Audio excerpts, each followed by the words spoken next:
You are listening to a program presented by the four major networks of America.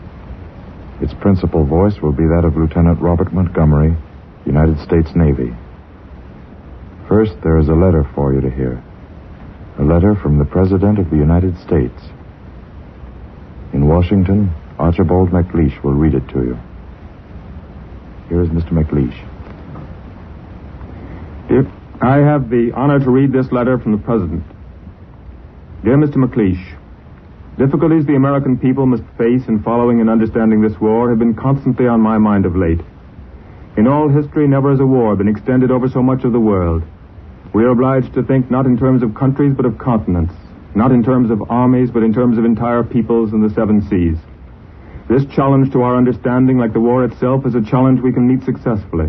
The people of this country possess means of communicating with each other which enable them to face and to overcome the greatest difficulties in the way of understanding. I am especially gratified to note that, for the first time, the four major networks and their hundreds of affiliated stations have given their time, their facilities, and talents for a series of broadcasts devoted to the telling of facts to the people of the United States, and those throughout the whole world, wherever people are allowed to listen to free words, to hear the truth. The cooperation of these networks and stations will make it possible to carry across our continent, from one shore to the other, a fuller comprehension of the nature of the war in which we are engaged, and of the nature of the labor we must undertake, the sacrifices we must undergo, and the dangers we must endure to win it. Yours sincerely, Franklin D. Roosevelt. I should like to add my own appreciation of the action of the networks and of the radio industry as a whole in devoting their tremendous facilities to the series of programs which begins tonight. Our enemies in this war have made one use of radio. The United Peoples are making another and a very different use, a use which will meet the Axis strategy of lies with the United Peoples strategy of truth. The Nazi Party began its activities years ago by turning the radio against the people of Germany, as other revolutionists might have turned machine guns. Later, and after the revolution had been pushed through in Germany, the Nazis swung their broadcasts against the peoples of Europe. Finally, after Europe had been overrun, they wheeled their beams west across the Atlantic into South America and even into the United States. Their purpose at all stages of the game has been to confuse and to deceive, to trick and corrupt and cajole their own people, and to trick and frighten and confuse the peoples they have marked for conquest. They will discover before this war is over that truth is in truth more powerful than deceit, and that with the radio as with many other instruments whose use our enemies have perverted, those who use them for freedom and for humanity can use them more effectively than those who use them for slavery and for death. The first of these programs, the program you are now about to hear, is presented in the hope that it may carry across our continent from one shore to the other, as the President has put it, a fuller comprehension of the nature of the war in which we are engaged.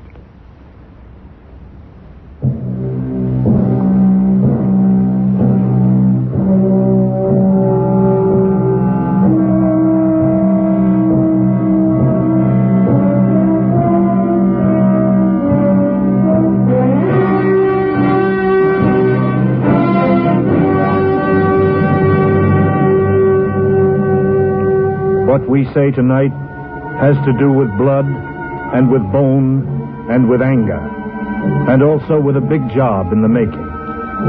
Laughter can wait. Soft music can have the evening off. No one is invited to sit down and take it easy. Later. There's a war on.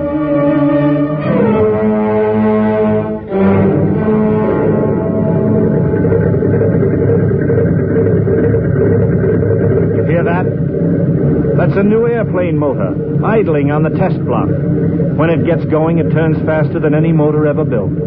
Just how fast is a military secret. We can't show you the motor, but we can let you in on the sound of it. Hear that, Americans? That's the first of 100,000 noises like it. Hear that, London? We're making enough to go round. Hear that, Moscow? It flies wonderfully well in cold weather. Hear that, Chongqing? That sound is a new American slogan. Hear that, Batavia, Melbourne, Cairo, Ottawa? A lot of friendly horsepower there.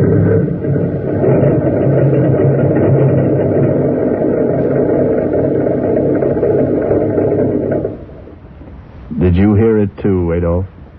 Did your listening post catch the sound? Of course they did. The boys will give you a report tomorrow morning. Something about hearing a secret new plane. Wait till you see it, Adolf. Did you hear it too, Benito? Did it come through clearly on the monitor at 3XL? By the way, how are you sleeping these nights, Duce? Any conscience trouble? Ever dream of getting stabbed in the back? Ever wonder what you've done to the people of Italy? Were you listening too, son of heaven? Did the vulgar motor ruffle the imperial tranquility? Did it cause to flutter the wings of the dove of peace, where brooding he perched in the garden of the temple? So sorry, your majesty. Honorable mistake. Americans and all you allies of Americans, you know the record and you know the facts. You know where we stood and where we stand. We didn't want this war, but now we've got it and we're going to hang on to it. Anybody who thinks we're fooling and that we're fighting a pop-gun war with Sundays and holidays off and business as usual has two more guesses coming. We've tasted blood and we've shed some blood, and there will be more of both. There will also be anger, and there will be the solemn word and the parting of the loved one, and the troop ship slipping away in the dark, and at home the machine turning and the flaming forge, and the weapons coming out clean, and the work going on by day and the work going on by night, until the big job's done, until the big job's done and over with and finished, so it'll stay that way.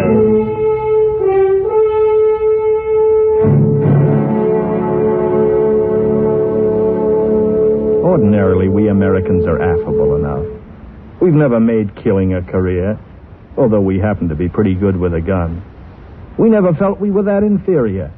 It's only people with a thumping inferiority who go around convincing each other they're a superior race. You want to hear something ridiculous? Listen. Hail Jefferson. Hail Jefferson! The United States of America overall. Today, the United States of America is ours. Tomorrow, the entire world. Hail! Hail! Oh, no. We've never been that way. We've been concerned not with owning everybody, but with everybody owning. We tried to make our strip of planet a good place to be born on, and to live on, and to have some children on. We were busy educating our people, giving them a decent slant on things, trying to see that the hungry got fed and the jobless got work, trying to remember the forgotten man, trying to deal out a better deal around the table. A sentimental people, a sympathetic people, we make no bones about it. We show it, and we act it, and sometimes we even sing about it. Not songs of complaint or hate, not Horst-Weißel-Lieder, but compassionate songs. Songs for the underdog, songs for the poor man in the rich country. Once I built a tower to the sun, brick and rivet and lime. Once I built a tower, now it's done. Brother, can you spare a dime?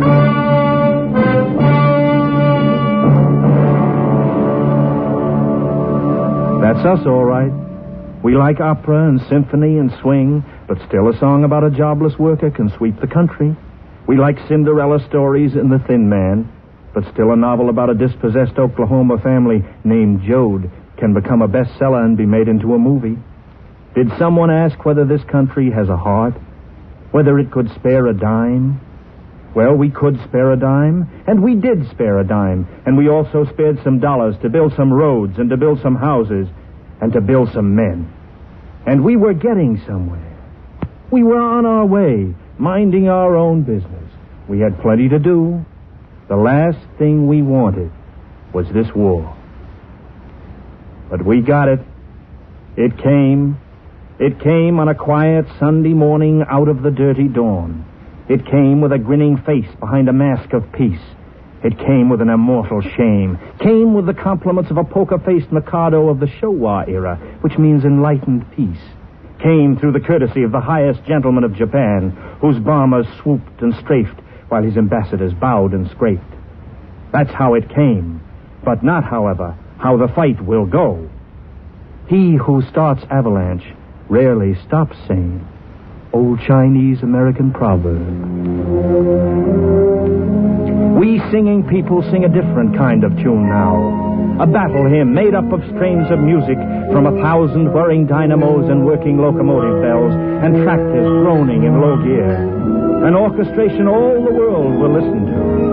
100,000 airplanes for wind instruments. Heavy guns for timpani. The melody you know already. Sung in the key of V. V for vindication. V for victory.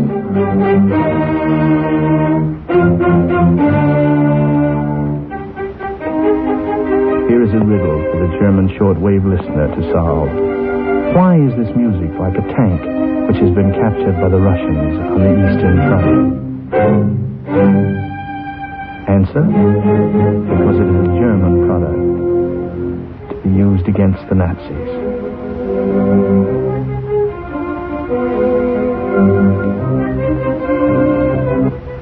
But wait a minute, stop. What is the enemy? We know what we are, but what is the enemy? What is this thing for which we stopped what we were doing and put our private plans in storage? For which we got into uniform and made friends with a gun? What is it we have pledged our lives and fortunes and our sacred honor to destroy, saying goodbye, meanwhile, to the easy life, to the old routine, saying so long to the 8:15 commuter's train and the drive through the park on Sunday, saying goodbye to the wife, the folks, the kid. See you later to the boys at the office. What is the enemy that we have done these things and done them quickly and been glad to do them?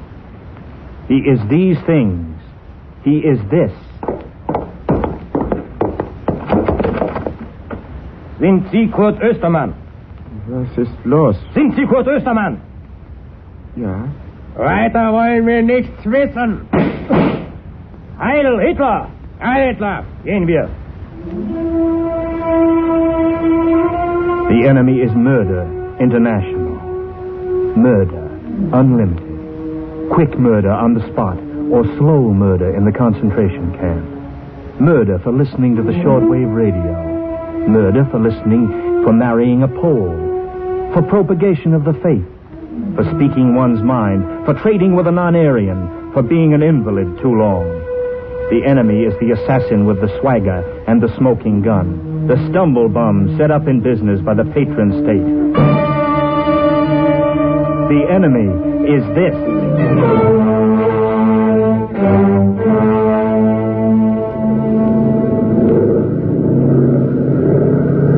Sta bene. Tienilo fermo. Tieni la rotta. Adesso. La bomba è partita.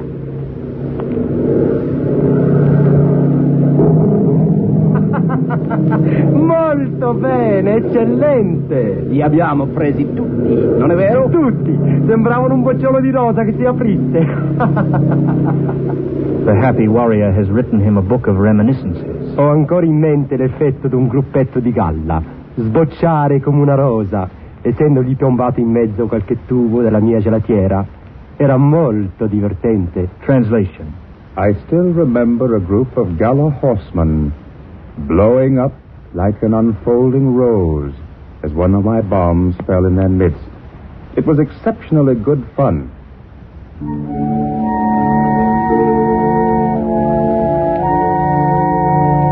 The enemy is laughter over the bleeding stump, the cold smile of the officer who stands watching while the hostage digs his own grave, the coarse joke over the girl just raped. The enemy is the torture gag, worked out with patience and a kind of humor, officially approved, given the nod by the high command, given the go-ahead by the big boss at the big desk at the far end of the long road. The enemy is this.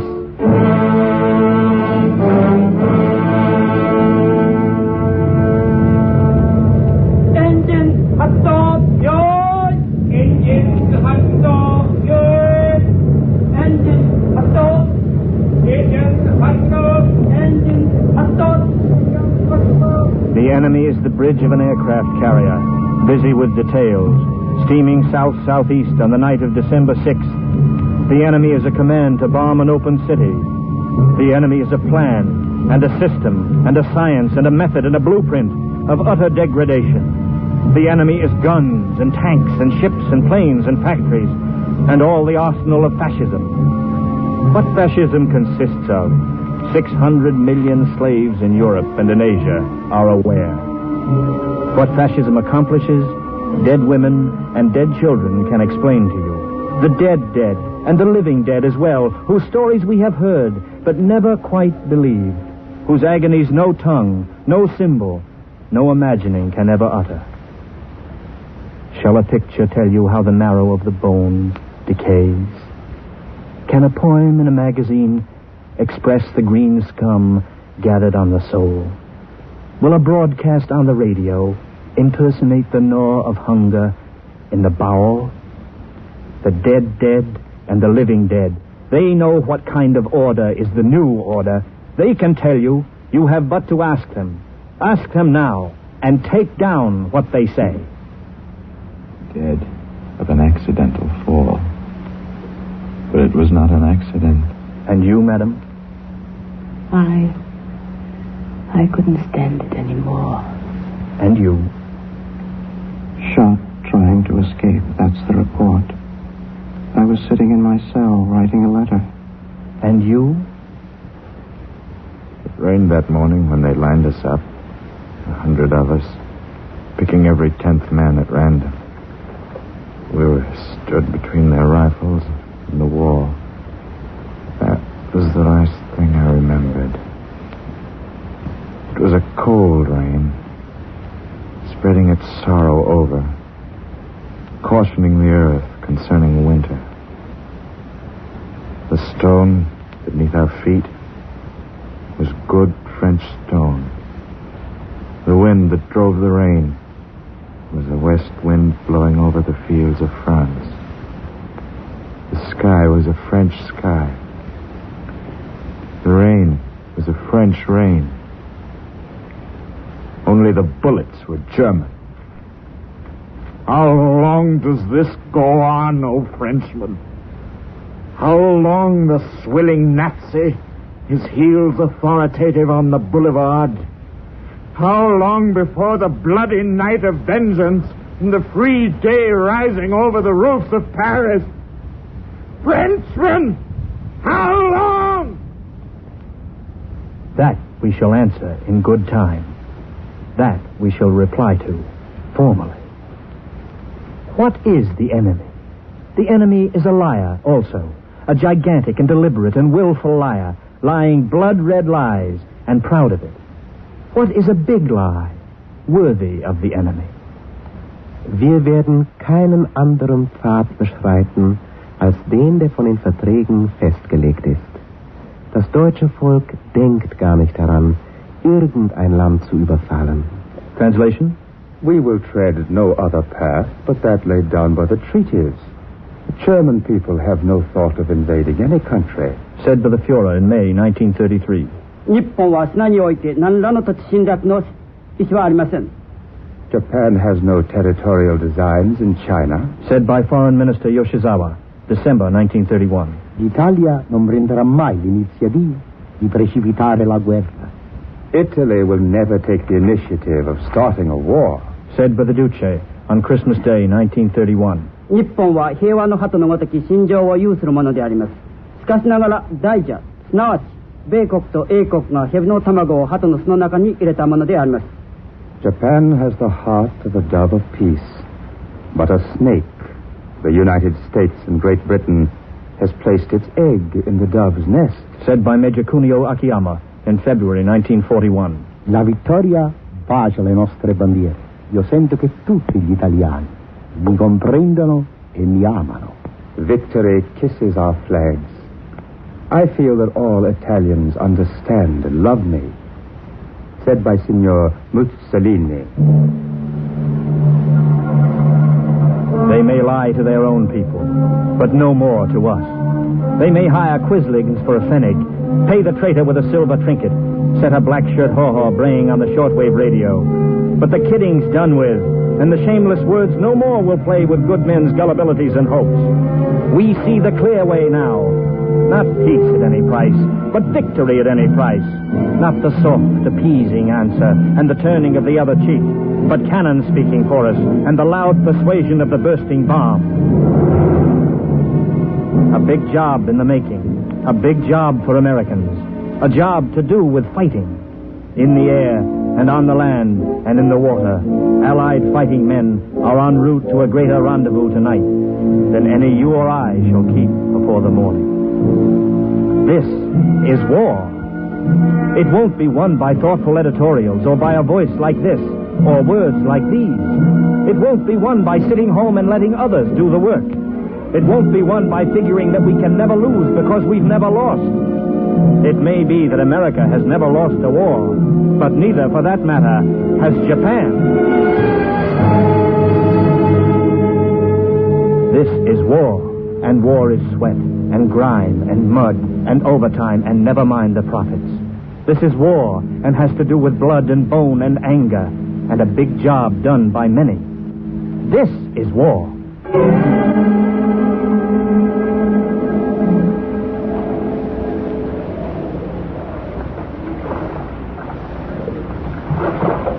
Hey.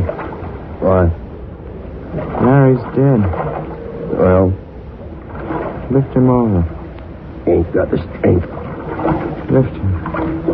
Give me a hand.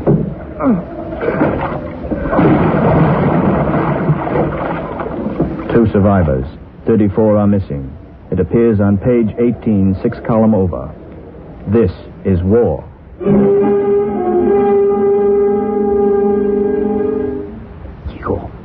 Потише. Постой. Вы там. Закрой. Смотри направо около хаты. Осторожно. Давай.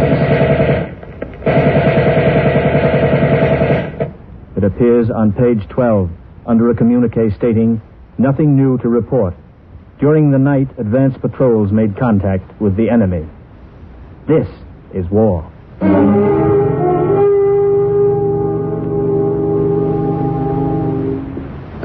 Start intravenous injections.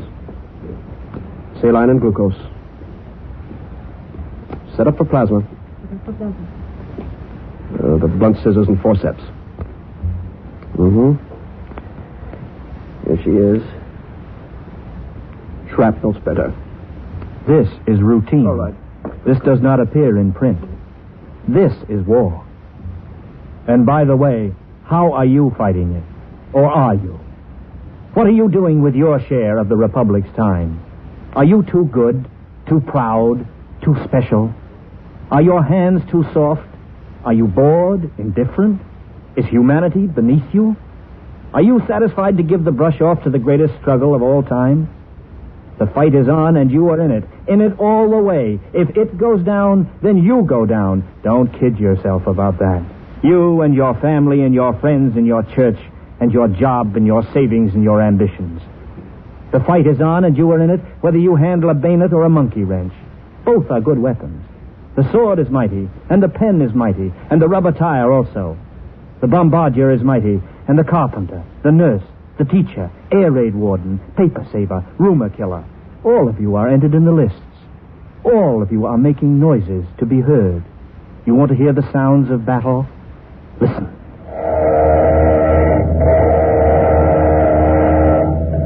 Grinding job for a valve on one of the new tank motors. Getting out a report for a production conference. Know those 125,000 planes we're making? There go parts for 2 of them on the assembly line.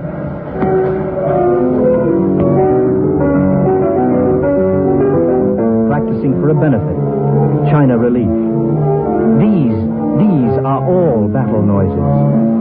These are all related to the roaring cannon and the stuttering machine gun, notes and harmonies and rhythms belonging to the massive music of the battle hymn of the United Peoples. Shells will whistle at their work, and we at ours, each making a certain music in a special way. Some will instruct machines to hum, and others swing the crane and truck the load. Songs will rise up from our singing people, some well worth the nation's ear. Songs to work to, and to fight to, and to set our quotas to.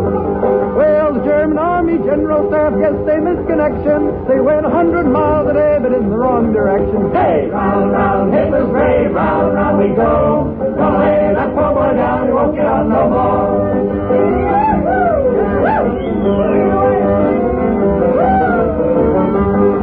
Now Mussolini won't last long, tell you the reason why. We're gonna salt his beef and hang it up to dry. Hey, round, round, Hitler's grave, round, round we go. Gonna lay that poor boy down, he won't get out no more. Now the Japs are traveling mighty fast, but they're on a one-way track. They started down that Burma road and they ain't coming back. Hey, round, round, Hitler's grave, round, round we go. Gonna lay that poor boy down, he won't get out no more. Hey, round, round, Hitler's grave, round, round we go. Gonna lay that poor boy down, he won't get out no more.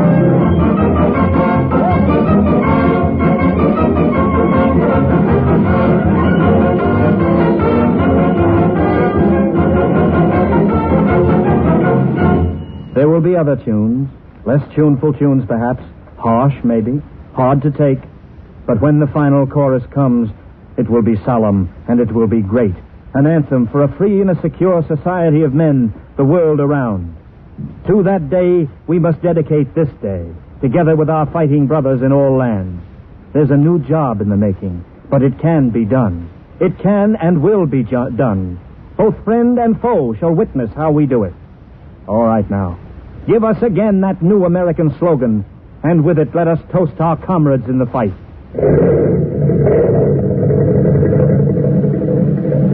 To the men of the United Kingdom on our far-flung fronts, thumbs up. To Soviet fighters on our eastern front, Privyetstoyem Bat. To all the men of China, Changhua, Minquao, Wanwansui. To the Netherlanders fighting with us on our fight along the Indies, Prost. To the betrayed but never conquered Czechs, the doughty Greeks, the Yugoslavs still fighting in the hills, the Austrians who wait the day to smash their Anschluss, to the Poles who shall remember Warsaw, to the proud Norwegians and the calm, disdainful Danes, to the Belgians and the French who smolder in their chains, to the mingled peoples of Malaya. Take heart, resist much, fight how you can. We are building for you. We are on the move. We are pointing to the day. To our own men across many seas and in the many foreign skies, good gunning to you, and Godspeed, and victory.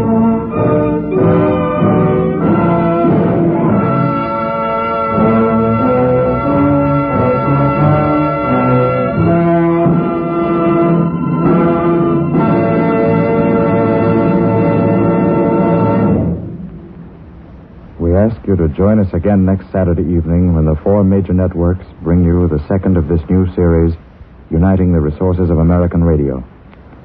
Your narrator tonight was Lieutenant Robert Montgomery, United States Navy. The original musical score was composed and conducted by Lynn Murray. The program was written and directed by Norman Corwin. Paul Muni will appear next week in a program entitled The White House and the War, broadcast by the four major networks at this same time. This is war.